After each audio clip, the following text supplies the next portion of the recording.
My parents are funeral directors, so I see like people of different ages passing away all the time. Death does not discriminate. Like, it can happen to you at any time. I did look down the sort of solo IVF route, so I've got 12 in the freezer. Great. And then got pregnant by accident. Yes. I can tell you now from looking at those cells, they are definitely going to need to come out. So whatever you do, do not get pregnant before I've taken those cells out. I was like, don't worry, I'm not going to get pregnant for like years. That was like the Tuesday. I found out I was pregnant on the Friday. Oh my goodness. So I spent the whole weekend thinking, like, am I going to have a termination? Am I going to get cancer? Am I going to die? Welcome to Pretty Covered, the show where we talk about the things in life that don't go to plan. And today's episode is with Amy Hart. Oh, such a beautiful conversation where we cover everything from fertility issues, her time in Love Island, freezing your eggs, maybe becoming a solo mum, getting pregnant naturally, and then going through a cervical cancer scare, and why we should all prepare for the unthinkable. It's a really brilliant conversation, and I really hope you enjoy it.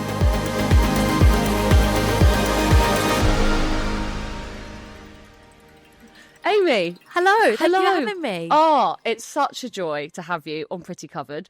As we're recording this, for those who are listening, you are about six and a half months pregnant. Yeah, I'm 26 weeks. Yeah, about 6.5, which is crazy. It's going really, really fast this time. Is it? So this is your second baby, isn't it? Yes. Yes. How are you feeling in yourself at the moment? Fine. Like, where I had 2 miscarriages earlier on in the year, so I didn't want to sort of get my hopes up and like sort of believe. So I've just sort of been not thinking about it, and I feel like not leaning into it has made me, like, if I didn't know I was pregnant, I wouldn't know I was pregnant. I mean, it's like I've been saying that for weeks. Now I have got quite a big belly, so I probably would know now. You almost like gave yourself maybe permission from like when you publicly shared, because you're probably keeping things a little bit closer to your chest because of what had happened previously. And it was really embarrassing to have to tell people, because when I got pregnant with Stanley, my first little boy, I told everyone so early. This time I've been telling people I'm pregnant, and they're like, oh my God, amazing, congrats. These are like my like close friends of like 20 years. And I'm like, yeah, I'm 17 weeks. And they're like, what? And I'm like, yeah, I'm really sorry I didn't tell you. I just didn't want to think about it. I didn't want to talk about it. I totally get that. You want to protect yourself. You want to protect your immediate family and your emotions and everything. You don't need the rest of that. Unfortunately, we did tell Stanley, who has told quite a few people, I think. We went in to his childcare, and I said, like, oh, I need to book a space because actually I'm pregnant. They were like, yeah, I know. Like, they were like, don't tell Stanley anything you don't want other people to know, because he's been telling everyone. Great. So he knows, now everyone knows, and you do look blooming, you look wonderful. So I'm really happy for you. I just want to take you back to 2019. For those who don't know or do know, that is when you became prominent, I suppose, in a lot of our lives because of the 2019 series of Love Island. Yeah.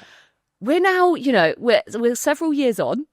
That was actually the last series of Love Island I watched, by the way, with you on it. And you really struck a chord with so many with your realness, Amy. And you left of your own accord, didn't you? I actually went on there to meet someone. And I know people go, oh, nobody goes on Love Island to meet them. But I genuinely did. And before I went on there, I used to say to people say to me, oh, have you got a boyfriend? I'm like, no, but I've just applied for Love Island, so hopefully soon. And by the way, I think that really came across on the show, that you were so genuine, and that's why people related to you, and that's why people were heartbroken for you. But I think I sort of threw myself into it. One thing that like really winds me up is when, I mean, Love Island's a bit different because you can recouple and stuff. But on dating shows where you're put with one person and you've got to do the whole series with them, and people on day one are like, no, not interested. I'm like, you've signed up for the show. Like, throw yourself into it. You've been matched by people who are like really amazing in their field. Like, they've put you together for a reason. Like, give it a go. And I feel like I just sort of threw myself into it. So like, I was coupled up with Anton on day one, and I was like, when Curtis walked in, I was a bit like, okay, no, he's nice. But I was like, no, I've like committed to Anton. Yeah. So I have to owe it to him to try and see where that goes. And then he went around telling everyone he didn't fancy me. So I was like, brilliant, free pass. And then I end up coupling up with Curtis the next day. We were together until we weren't. Cried for a week. And you left because you were, just for those who can't remember or didn't watch it, you were very into him. You were very into Curtis, and then you were somewhat heartbroken, so you decided to leave the villa. I did. Basically, I was with the psych, and I said about, it's going to be really hard for me when he starts talking to someone else. I'm not going to be ready to meet anyone else. And like, she just waited, and like the cogs in my head were like, do. I was like, oh, I should probably just go home then. And that's literally as simple as it was. And I was like, yeah, I should probably just go home. So I did. And it was the best thing for me. Me and Curtis get on really well. And everyone was like, can't wait to see what Amy's got to say about him. And every time I said something nice about him, everyone was like, oh, what? Why are you saying that? Why are you saying that? And then when I saw him at the finale, I was doing the TikTok live and the podcast afterwards. And he came straight up, gave a massive hug. He was like, Ames, you're going to smash this. Like, this is so perfect for you. Like, we get on really well. And like, we've both moved on, and it was 6 years ago. And I think when you first come out of Love Island, obviously it's a big chunk of time compared to how long you've been out. But we were together for 6 weeks, and it's now been 6 years. So do you know what I mean? If you dated someone for 6 weeks 6 years ago, you wouldn't necessarily be thinking about them now. But it's all, very intense when you're in there. But so when you came out and you...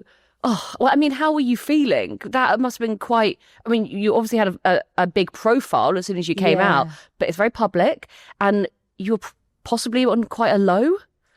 I wouldn't say I was on a low. I don't really remember much of it. I wish I'd written more down because it was such a blur.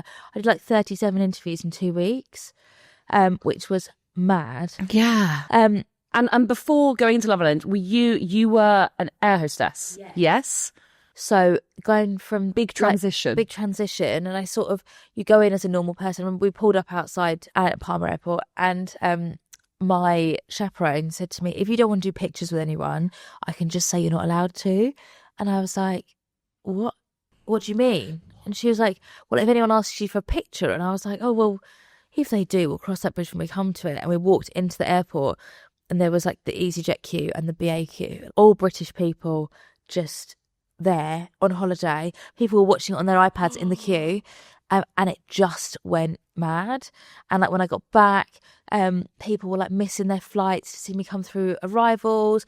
Like, lots of my air hostess friends, they weren't allowed to be caught on camera or anything, and there was all cameras there, so they were all hidden around a corner. And when I walked through, they were like screaming so I could see them. That was mad. But the funniest bit that I always say is I got straight in the car to go to London from Gatwick to do an interview. My best friend came with me, and we got in the car to come home. And as we pulled into my mum and dad's road, cannot wait to just get in bed. I'm so tired because I've been up so early that morning.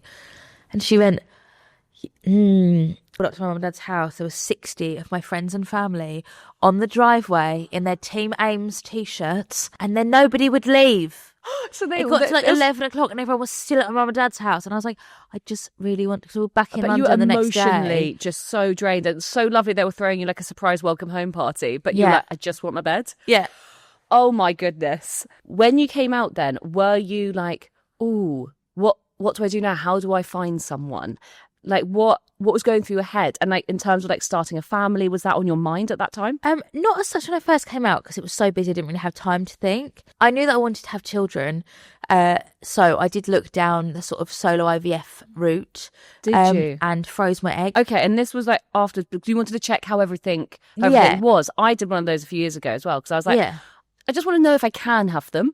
Then I can have that see conversation. How it's going, because like, there's early menopause in my family. Is it? And I was doing That's quite scary. With loose women, and the professor was amazing. He was like, look, I know you're doing this with a TV channel, but I'm not going to let you freeze your eggs and put yourself through that just for telly. So, you know, I'm only going to let you do this if you actually need to. And I was like, yeah, okay, thinking, oh God, like, I'm not going to need to, like, I'm so young and fresh. And then sat with him, and he was like, and how old were you then? 27. Okay, yep. 27, 28 maybe. And then sat down with him, and he was like, yeah, so these are your results, and I would definitely recommend you freeze your eggs. Like, when are you available to do it? And this was from a fertility MOT test, which is they take bloods. They do an internal scan, which mine was fine, and then they take bloods, and my AMH was, I think it was 8. Again, it's all a bit of a blur to me now. I think it was 8. So I thought 8 out of 10. but it wasn't. It was like 8 out of 20. The sort of range was like 6 to 20. Of healthy. Yeah. So we started in the egg freezing. So I did one round where I did all the medication. And you decided to share about this quite openly, didn't you? Was that to kind of help other women at the same time and almost like normalize it, that it's okay? Yeah, definitely. Like just to sort of share people, because I didn't know what it was going to entail. So doing sort of the videos for everyone else. Yeah. And what did it entail for those who are maybe considering it or are a bit scared about it? What happens when you make that decision? So you do, I would say I had an amazing clinic that was in London, but if I did it again, I would definitely choose a clinic close to home because you have to be there every other day for scans. So it was luckily it was during COVID the first time. So the trains were empty and I wasn't really doing, I was just sitting in the house, so it was fine. And then I went for my final scan the day before you collect and they were like, oh, there's only one egg there. So that'll probably be gone in the morning. So we're just going to abandon now and then you can start again next month. So I'd just done all the medication, which also you pay one fee to the clinic, which is like sort of that fee covers until you get a successful collection.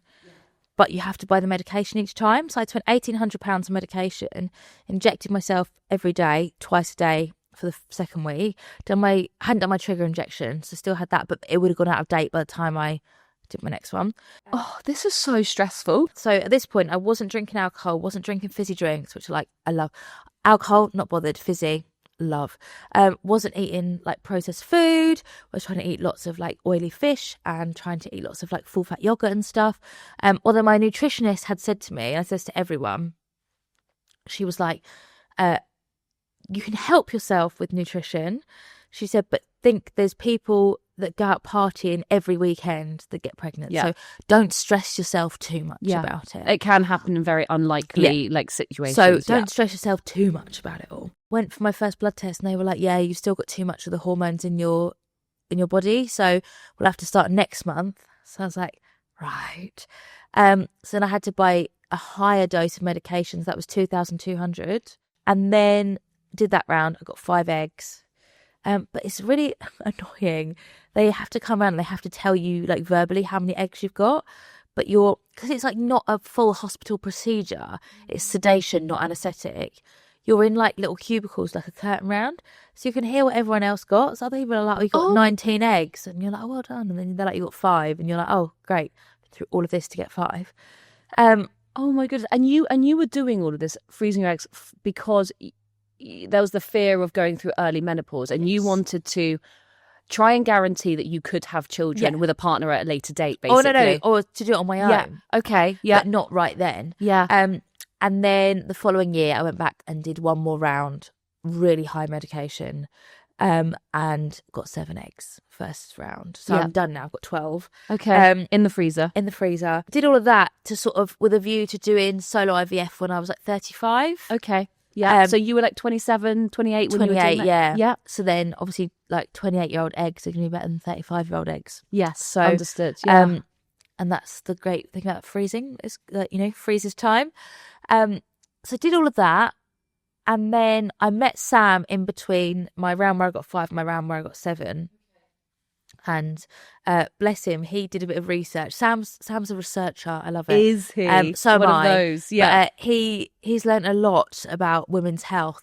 In the April, I was in London and I had a few too many wines, and I was like, do you know what? If I don't put myself out there, I'm never going to meet anyone. So when I'm of dating app for one night, when I was drunk, swiping, closed it down. He saw me on there. And said yes, and then obviously was waiting for a match and didn't get one. So he messaged me on Instagram being like, hi, Amy, like, I'm waiting for a match on Instagram. Talk to me. Yeah, waiting for a match. So I looked at his profile and it was private. And I was like, oh, who has a private profile? That's so weird. So I Googled him and he used to be, do you remember Abercrombie, like the shirtless greeters? Yes. He used to be one of them. So it's all pictures of him, like with a 6-pack in his pants and stuff. And it said like business CEO. So I was like, all right, I'll go. Fine, you twisted my arm. So then we met in the April for our first date. Okay, April, what year? 2021. Okay, I like dates. Good, yeah. I'm with you. Yeah. So we met then, and then the following January was when I did my next round of egg freezing. So we've been together like almost a year at that point. Yeah. And we sort of knew it was a thing. Yeah. But it was still good to protect yourself, Yeah. have your plan in place, because you never know what's going to happen, right? And he did a bit of research and he said to me, I've looked and it says online that making embryos is more effective than freezing eggs, which it is. But I was like, he's like, so do you want to freeze your embryos? Like, I'm happy to help. And I was like, no, like this is my insurance plan if we split up. Like, you're not taking my eggs. And he was like, I'd still let you use them. I was like, you say that now, but what happens if we split up and then you marry someone else and have kids with them? And then I've got a child. Well, no, but I was like, your new wife is not going to want you having embryos that I can use. So I was like, thank you for the very kind offer, but I will not be taking you up on that at this time. Thank you. And then I got my 7, so I've got 12 in the freezer. Great. And then got pregnant by accident. Yes. So I assume that you and Sam, obviously you'd had conversations about starting a family together. You were doing your own freezing plan. Great. Getting Amy sorted. And then you just got pregnant naturally. Yeah. So we weren't planning to have a baby yet. Always the way. Like the next, I think we would have got, so when we got married, we would have always got married then. Okay. And when did you get married? Last September, so September 2024. We're so happy with how it worked out. Yeah. With Stanley. He seems great, by the way. He's just the best. I know there's nothing worse than a proud mum. My granddad always used to say that about my dad. Like, there's nothing worse than a proud dad. There's nothing worse than a proud mum, but he is just amazing. Like, he is a great sleeper. He's a great eater until he's not, but then I don't stress. I just choose not to get stressed. Oh, like that's my sort of life's mantra. It's like, I just choose not to get stressed about it. That's great. My mum says how do we me, all do that? You have to be a bit lazy with your life. I think that's energy that I'm not willing to expend. Yeah, fair. Okay. But it's not. It's like, as long as we all make it through each day, I'm like, cool. But my mum says to me, like, you know, the one thing that really stresses me out about Stanley, like a couple of weeks ago, she said, like this week, he's just not wanted to eat. I'm like, number one, you have him for one day a week. So I don't know. And like literally, I give him breakfast and I give him dinner. So it's lunch. It's one meal a week. I don't know why you're stressing about it. If I'm not stressing, you shouldn't be stressing. Yeah. I'm like, he'll eat when he's hungry. Because then other days, you can't make him enough food because he just keeps eating and eating and eating. But yeah, so he just loves life. He loves sport. He's a real showman. He's really funny. And like my friend said the other day, I've never met a 2-year-old that understands humour like Stanley. But yeah, he's just amazing. So we're so lucky to have him. Hopefully you get another kind of Stanley-esque. I think from our point of view, obviously we will love our child regardless and stuff. But I do think from everyone else's point of view, like there's a lot of people who really, really love Stanley. Like we've got big families, and especially like on my side, he was the eldest, like great-grandchild. He's the eldest grandchild on both sides. Like he is the centre of a lot of people's world, and I worry that it's a big act to follow.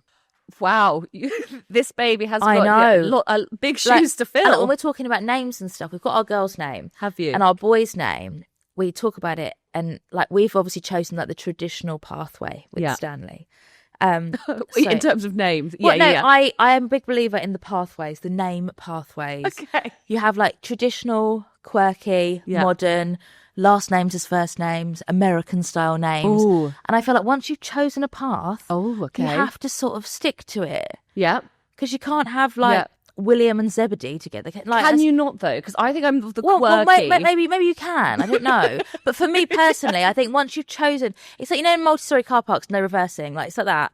Once you've chosen your pathway, you're going down. So you are traditional on the name front. We've obviously chosen traditional. Our other name for Stanley was Radley, which I would say is like American/modern. Yes, but we can't use that now because that's a different path. It is okay. But Sam's like, it's got to be a sort of modern, a traditional, memorable name, because otherwise they're just going to be Stanley's little brother. No, they'll have their own personality. Well, I hope so. We'll wait and see. I can't wait to hear what the name's going to be. So you are pregnant with Stanley, and then I think, was it the previous year that you'd had a smear test? A week before. A week before. So you'd had like a cervical smear test, the one that we have. Well, no, so I had a smear test. Yeah. And it came back that I had HPV. Yeah. And so I had to go for like when you go to the hospital and have like the cells looked at. Okay, because HPV is human papillomavirus. Yeah. I am probably killing that, but along those lines, isn't it? And it's about our cervical smear tests are about looking at the amount of cells you've got, isn't it? And if they could be cancerous or that you'd be at a risk of cancer. It doesn't mean you've got it. No. So HPV isn't a cancer. It's the HPV cells can grow into cancer, I think is the thing.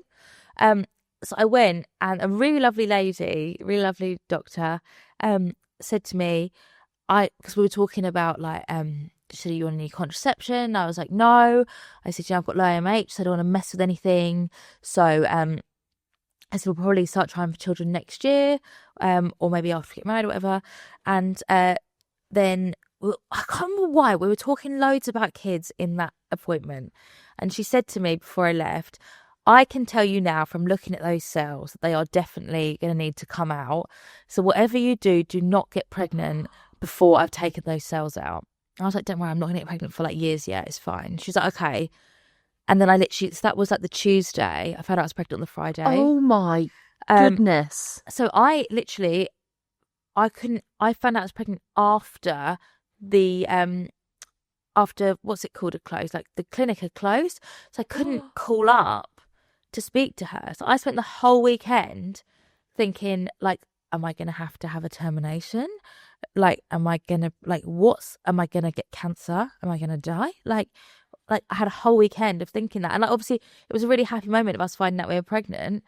But then it was sort of overshadowed by someone saying to me 4 days before, whatever you do not get pregnant. Of course it's overshadowed. That is so stressful. That must have been like one of the most stressful weekends of your life. So then on the Monday, literally like 9:01, I was on the phone, like, hi. And I said to her, like, do you remember you told me not to get pregnant? Well, it turns out I actually am. So what now?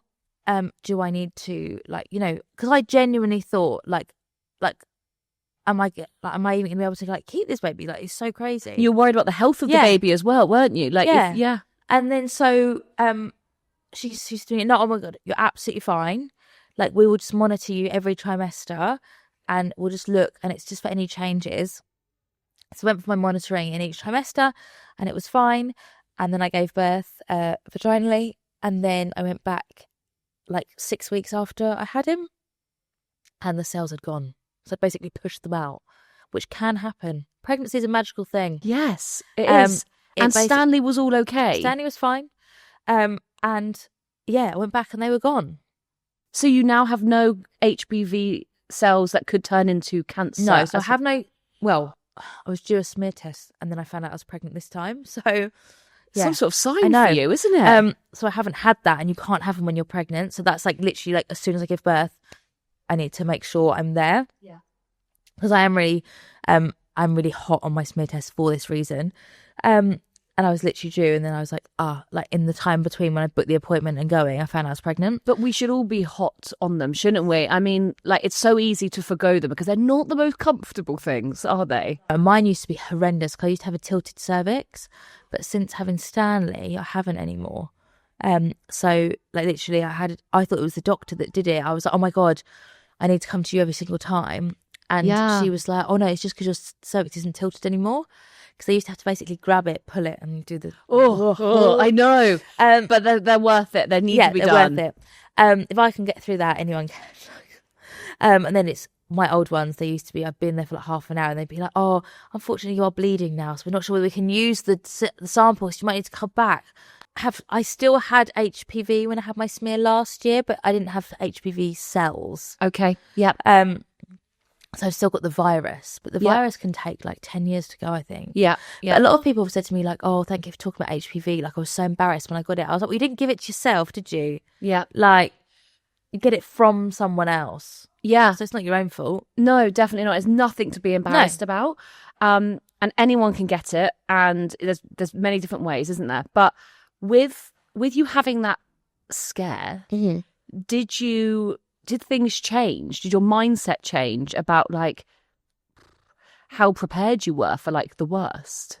Yeah, I mean, look, my parents are funeral directors, so I see like sort of people of different ages passing away like all the time. And so it's always been spoken about, death and... But you still don't think like anything like that would happen to you. And you think, we all think we're going to live to 100. Like, and I think at 99, I'll still be like, oh God, no, I've got to live to 110. I just love it. And so, yeah, I think you don't think something like that's going to happen to you. So, yeah, it is quite scary. And I think now, especially, like now I have Stanley, just sort of the having someone that's dependent on you and stuff. And I always think about, oh my God, like, and I think once you've got kids and you think like, oh God, they need their moms and stuff, but some things we can't prevent. And I think that's why, like when I've worked with Polly before, like talking about like life insurance and stuff, as soon as we had Stanley, we were like, right, life insurance, let's go.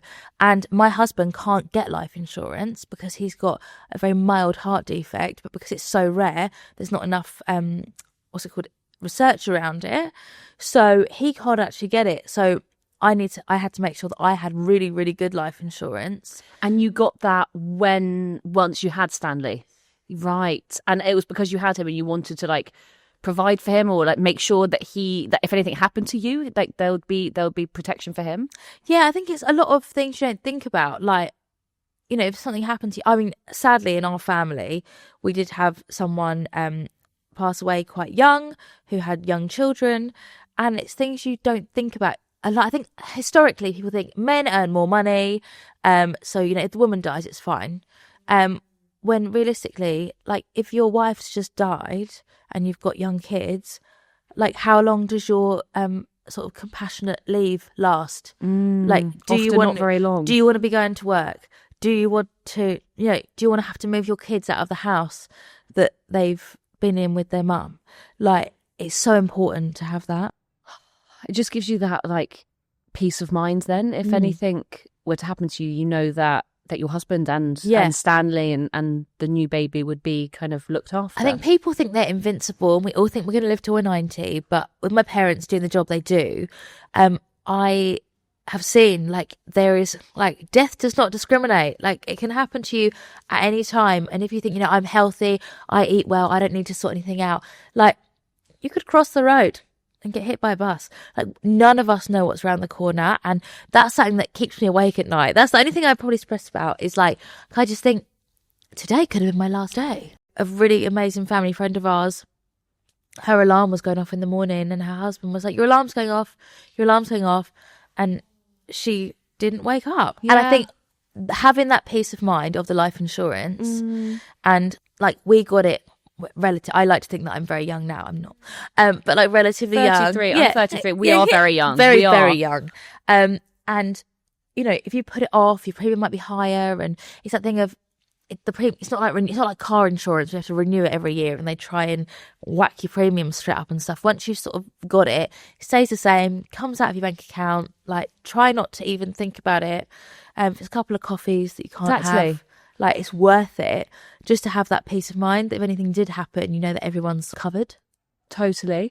And actually, just going back to that point about you feeling appreciative about life, quite ancient Greek of you, actually, Amy, because they used to talk about all the terrible things that could happen to you that day. And that's how some of them stayed positive. And it's like, I could pass away in this way or this way or this way. But we do need to be realistic because, like, death can come at any point. We can't control that, but you can control other things, right? Yeah, exactly. Like obviously being healthy, and you can do as much as you can, but some things we can't prevent. And I think it's that again, it's sort of like knowledge is power, isn't it? It's like forewarned is forearmed. Like if that's going to happen to you, it's going to happen to you. But if you've got the sort of systems in place to make sure that everyone's sorted, then that's better. I remember when I was little, watching Tracy Beaker. Oh my God, that's a blast from the past. And one of the boys in the care home was there because his mum and dad had died. And I remember being really affected by that. And my mum saying, like, don't worry, like we know enough people that someone would take you. Like, don't worry.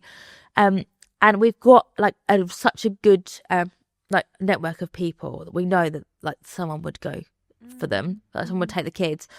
But I then would want to make sure that it wasn't like a financial thing stopping them like doing that. Like, because someone's already got 2 or 3 kids of their own. It's like, oh, can I take 2 more?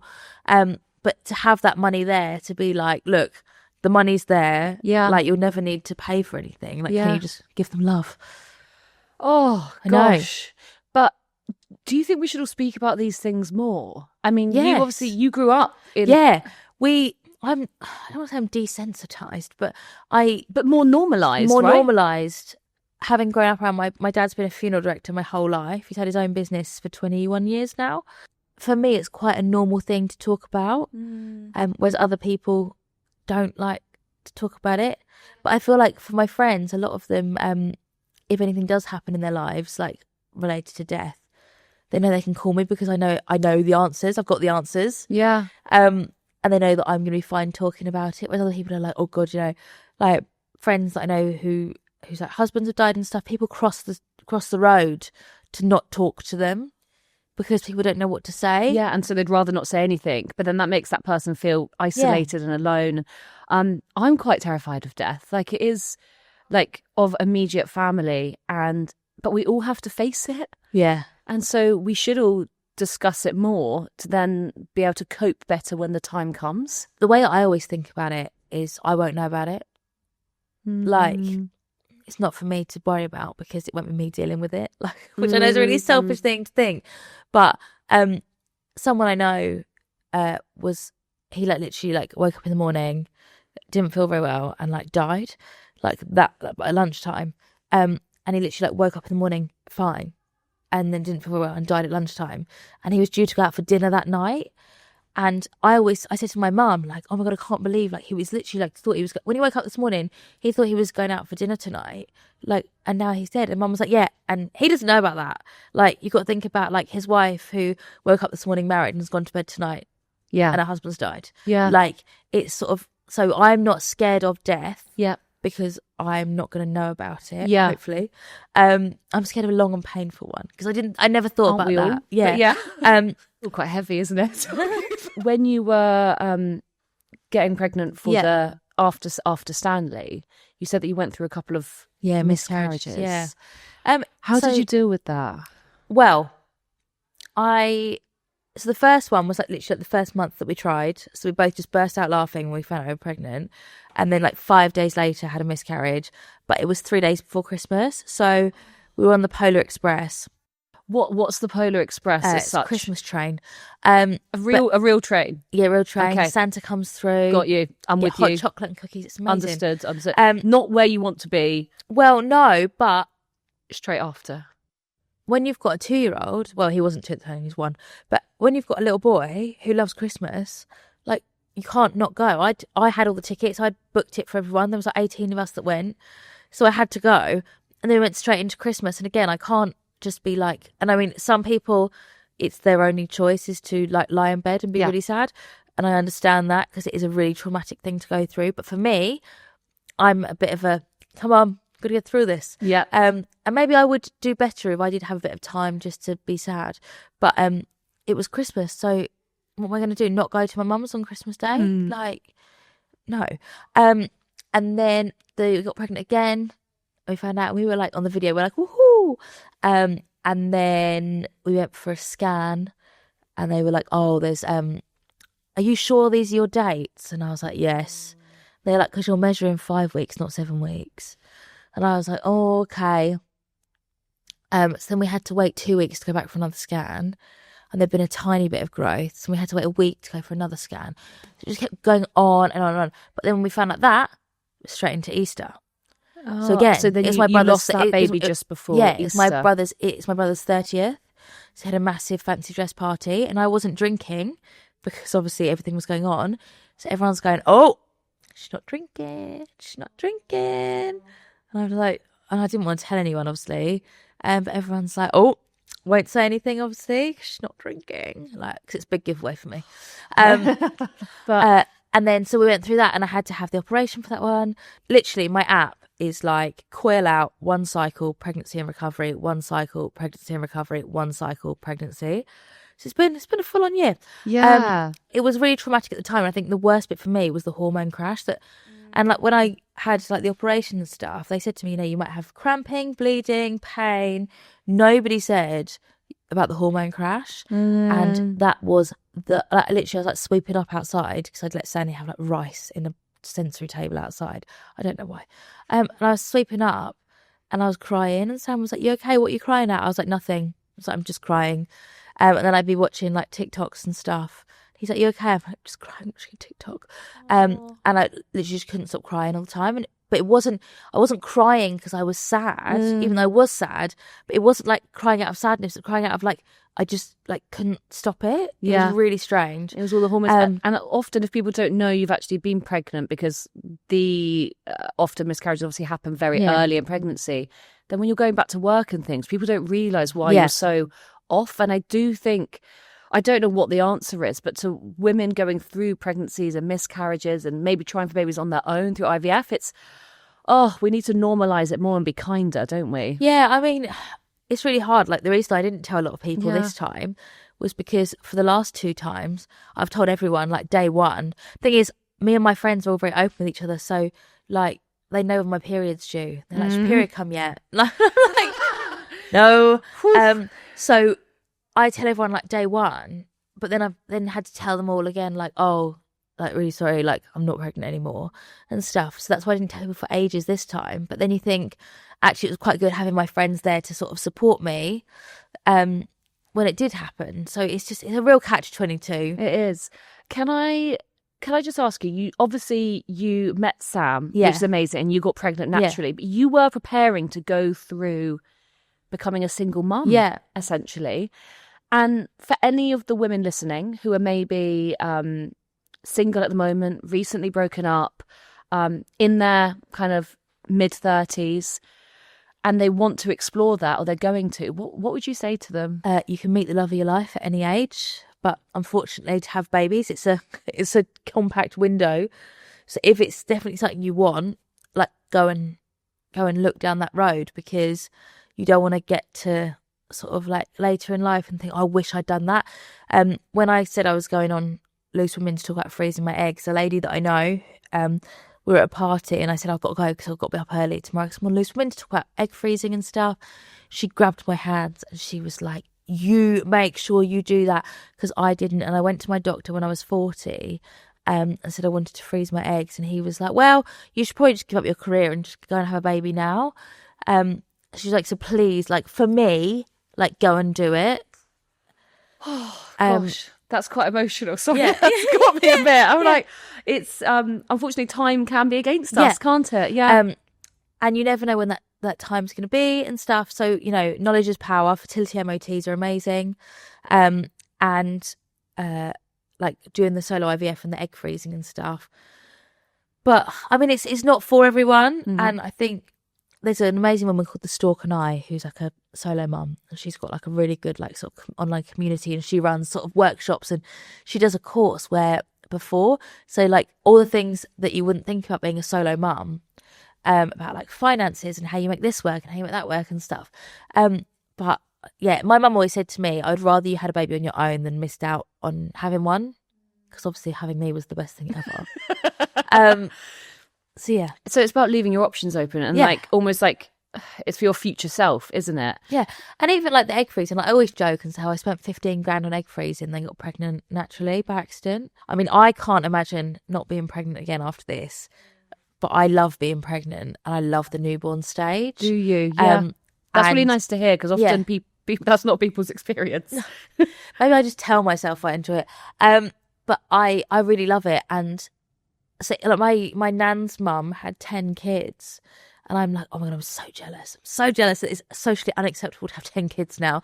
And I know I also probably haven't got time either, but those frozen eggs, they might help us with like a 3rd or a 4th child. Yeah. So you just don't know. No. And it's almost like you're taking out like an insurance policy on your eggs, aren't you? Or it's like on your body, on your children, on your future. And people come out with all the stats, and they say, because I've been in a debate on Good Morning Britain before about it with a scientist who says, you know, it's 95% ineffective and stuff, and that's because I've got 12 eggs in the freezer. I'm not going to have 12 children. No. Well, you could. And, you know, when they defrost them, you might go down from like 12 to like 10. and then they try and fertilize them, and you might get 7 that take, and then you get 5 that go to day 3, and then you get like 3 that go to embryos. So from those 12, it can go down quite quickly. But then if you had 12 frozen eggs and you had 1 child out of it, and that's all you wanted was 1 healthy child, then technically, I mean, let me do easier maths. So you had 10 eggs. Yes, I know what you're saying. Yeah. You had 10 eggs and you end up with 1 child. That's 10%. That's 90% ineffective. But do you want 10 kids? Yeah. I certainly don't. But with everything you've been through, Amy, like you preparing for that, you freezing your eggs, then meeting Sam, having Stanley, having miscarriages, now pregnant with your next baby. What advice? And I know you've done some campaigning over like cervical cancer kind of health scares and protection. What would your advice be across all of that for women listening, whether you're in your 20s and 30s, about preparing and being in a good place? Stress ages you, so just choose not to get stressed. No. My husband gets stressed about everything, and I'm like, Sam, just don't stress about it. And he's like, I can't. I'm like, just choose not to. No, that's not my advice. My advice is just like everything. I know it's so cliche, but everything happens for a reason, and like, so you sort of go with it. Like life is like improvisation. Just go with it. Always say yes, but I think just everything will happen how it's supposed to. Yeah, and knowledge is power. I like that one. Yeah, and just think about yourself as well. And as I said, you can meet the love of your life at any age. So if you know you want to be a mum, just do it on your own. And then you could meet someone, get pregnant, and then find out they're an absolute idiot and end up on your own anyway. So you might as well do it like consciously. And get your smear test booked in. And just, check your boobs, all of it. You know what I mean? Yeah, and it's always worth looking at the wider picture with, like, you said that your husband couldn't get cover and things, but you have. And so it's about looking at the wider picture, making sure that if you have got a child in particular, maybe protecting things for them and, love and being positive. I'm in a really fortunate position. I have a lovely husband, lovely baby, like little boy. He's not a baby anymore. I tell him he is. He's like, I'm not a baby mummy. I'm a big boy. And I do a job that I love, and, I have a great family and stuff. So I'm in a really, really fortunate position. I understand that. I understand that not everyone has that. But I just always try and, like, be positive about everything. Like I said, when we were talking about our miscarriages for the first time, maybe we were lucky with timing, because going straight into Christmas and straight into Easter is a good thing, because it meant that I had to, dust myself off and get up, and I didn't have a chance to just be really sad. And I think just trying to see the positive in everything. Yeah, definitely. And I have days where I get stressed. I do get stressed. I was very stressed this morning because Stanley was just crying, and I do have times where I do get stressed. I just try and, if I have a choice of whether or not to get stressed, I always choose not to. Oh, well, Amy, this has been such a beautiful conversation. I've almost cried about 3 times, I think. I'm not even the one who's pregnant. But I'm definitely going to go get my smear test booked in and look at everything like that. And I'm going to try not to stress. But Amy, thank you so much for joining us. It's been an absolute delight. Thank you for coming on the pod. Thank you so much for tuning in to Pretty Covered. If you enjoyed today's episode, don't forget to follow or subscribe wherever you listen to your podcasts. And if you've got a story you'd like to share, we would love to hear from you. Just check out the link in the show notes to get in touch. See you next time. Pretty Covered is a podcast brought to you by Polly, a trading style of Candid Insurance Services Limited, which is authorised and regulated by the Financial Conduct Authority. The content of this podcast is meant to be informational, and it should not be considered as financial advice. Terms and conditions may apply.